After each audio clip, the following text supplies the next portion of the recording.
본 방송에서 제공하는 정보는 투자 판단에 대한 조언일 뿐입니다. 투자에 대한 판단과 결정은 투자자 본인에게 있음을 알려드립니다.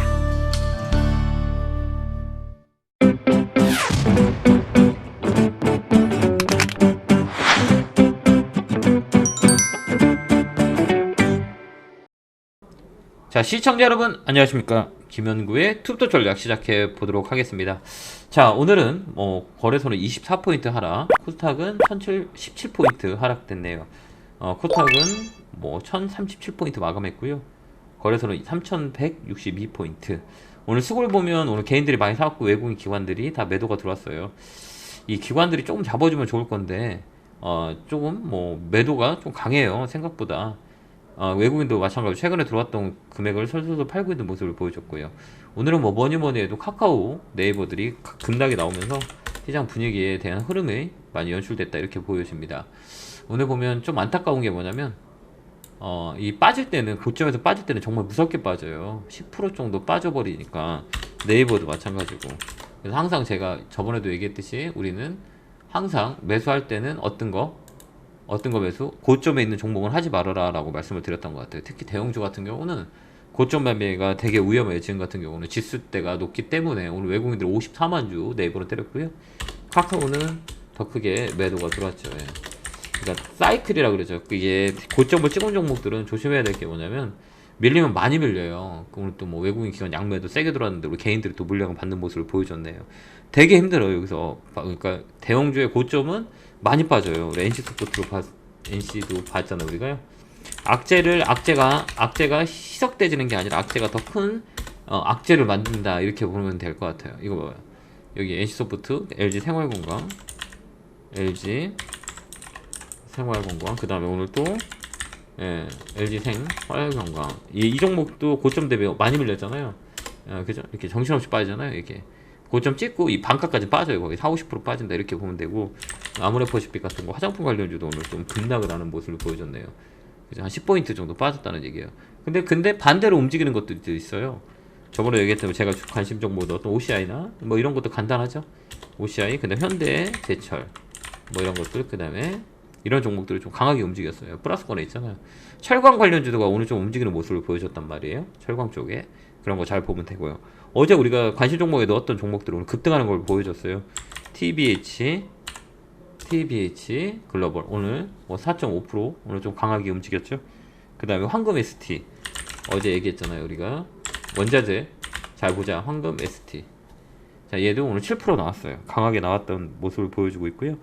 그 다음 현대 일렉트로닉, 그 다음에 프로텍, 이런 것도 나쁘지 않았다 보시면 돼요. 현대 일렉트로닉, 이 관심 종목으로 드렸던 거거든요, 어제. 이런 종목들도 시장 대비 잘 버티고 있었어요. 프로텍도 마찬가지고요. 이런 종목들 안정적으로 바닥에 있는 종목들인 거죠. 이렇게 이런 종목을 우리가 매수매도하면 승산이 있어요. 그 다음에 동성제약, 어제 관심 있게 보자라고 했는데 안 빠지죠. 바닥주이기 때문에. 그러니까 바닥에 있는 종목들을 우리가 건드려야지 높이 있는 걸 건들면 안 돼요. 삼성전자는 약간 또 다시 잡고 있단 말이에요. 그러니까 삼성전자는 이 자리예요. 좀 밀리더라도 쌍바닥 잡는, 여기는 박스권을 만들어요. 여기 바로 튀고 올라가기보다는 이 박스권을 잠깐 만들어요. 그렇게 우리가 보면 되고, 그 다음에 그 지수는 조금 조심해야 할 자리예요. 여기는 밀리면 한창 밀리거든요. 그러니까 우리가 요 자리인 거잖아요. 여기 요 자리 이렇게 보시면 돼요. 이 바닥을 미르냐 안 만드냐, 요게 중요해요. 3000 요 바닥, 요 공간 하나를 밀면 이 추세 전환이 돼요. 그렇게 되면 좀 많이 빠져요. 하락 폭이 커진다 라고 보면 돼. 하락 3파를 만드는 자리라 많이 커져요. 근데 우리가 여기를 뛰어 넘어야 되겠어요. 근데 밀렸잖아요. 그럼 이렇게 밀렸다가 또 다시 들어왔다가 밀릴 수 있어요. 꼭지점을 3개 맞아요. 그래서 하락 3파에 대한 부분들이 남아있다라고 우리가 볼 수가 있어요. 그러면 우리가 매수는 어떻게 하면 돼요? 라고 하잖아요. 그럼 바닥에 있는 거, 바닥주들. 바닥, 그동안 못 올라갔던 바닥주에 있는 종목들을 보는 거죠. 밑에서 그동안 이제 움직이지 못했던 것들, 밑에 있는 종목들, 이마트나 호텔신라 이런 것들, 호텔신라 다시, 호텔신라 이런 것들이 움직여요. 그러니까 위에 올라간 것보다 밑에 떨어지는 것들이 다시 올라온다라고 보면 돼요. 올라간 것들은 절대 안 올라와요. 밑에서 떨어졌던 게 강하게 들어올린다라고 보시면 돼요. 그래서 코스닥은 오늘 변동성 되게 크잖아요. 여러분들 아시다시피 신용 물량들이 당분간에 되게 많이 나와요. 그러니까 이 점 딱 참고하고 아침에 훅 밀려서 나와요. 우리 지수를 보면 깜짝 놀랐을 거야. 아침에 훅 밀렸다가 어때요? 쭉 밀렸다가 아침에 잠깐 쭉 밀렸다 시작하면서 쭉 밀렸다가 들어 올렸다가 밑으로 쭉 빠져서 다시 요게 끝났거든. 이게 종합지수고요.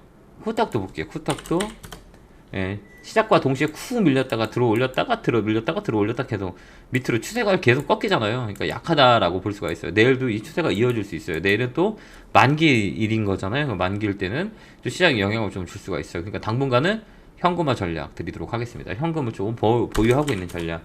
종목보다는 현금을 좀 우선시 하고요. 제가 드렸던 종목, 관심 종목은 제가 뭐 변동이 없는 상황, 변동이 없을 거예요. 왜 그러냐면 바닥 있는 종목들을 추천해 드렸고 관심 있게 보자라고 했던 거라 큰 영향이 없어요. 뭐 최근에 드렸던 에이스테크나 뭐 기관의 솔리드 이런 것도 다 바닥에 있는 것들이고, 그 다음에 정책주로 돌아갈 만한 것들, 뭐 건설주도 얘기해 드렸었고, 그 다음에 보험 관련주, 동양생명 이런 것도 우리가 잘 봐야 된다라고 말씀을 드렸던 것 같아요. 그죠? 동양생명 이것도 최근에 관심 종목이었잖아요. 그 다음에 DB손해 이렇게 이런 종목도 나쁘진 않아요, 여러분. 보험 관련주 좋다 그랬잖아요. 이쪽으로 보자라고 말씀을 드렸는데 이쪽에 참고해서 매매하시면 될 것 같아요. 당분간은 현금화 전략을 쓰는 게 맞고 그렇게 우리가 가도록 하겠습니다. 자, 오늘도 고생하셨고요. 오늘은 코멘트를 드리자면 현금화 전략을 쓰자. 그 다음에 밑에 좀 더 떨어지면 살 수 있는 기회가 있으니까, 또 현금화라고 하면 뭐 다 팔아라는 게 아니고 수익 난 거를 일정 부분들 가져오자라는 얘기예요. 여러분들 큰 오해를 하는 경우가 되게 많은데, 어떤 오해를 하냐, 현금화 시키세요 그러면 이 종목 모두 팔아야 되는지, 아니, 수익 난 거를 일정 부분 팔자는 얘기예요. 알겠죠? 수익 난 종목들을 팔아서 현금화 갖고 있다가 떨어질 때 또 사자, 이런 얘기인데, 현금화 하세요 그러면 다 파는지 알아요. 그러니까 해석에 논란이 생길 수 있으니까 다시 한번 집어드리는 거예요. 수익 난 것들에 대한 부분들을 매도해서 수익을 챙기는 전략을 쓰는 거다라고 제가 말씀을 드렸어요. 알겠죠? 그래서 수익 난 것들은 일부 현금화해서 현금을 들고 있다가 조정이 들어오면 그때 또 추가 매수하는 전략을 쓰는 거죠. 줬다 폈다 해야 되고, 그다음에 우리가 뭐 코스닥 같은 경우는 되게 변동성이 크니 지금 어떻게 하면 돼요? 너무 많이 빠져요라고 하는데, 빠질 때 거래가 안 붙은 건 다시 들어 올라와요. 그걸 꼭 머릿속에 기억하시면 매매하는데 좋은 도움이 될 겁니다. 자, 오늘도 고생하셨고, 내일 또 만기일인데요. 내일도 별 뜨뜻 미지근미지근하게 시장 갈 거라고 봐요. 그러니까 설 추석 전까지는 시장이 별로 안 좋아요. 그걸 좀 참고해놓고 현금화 전략 드리도록 하겠습니다. 에너지 더 드릴게요. 겨울개골 팍팍 감사합니다.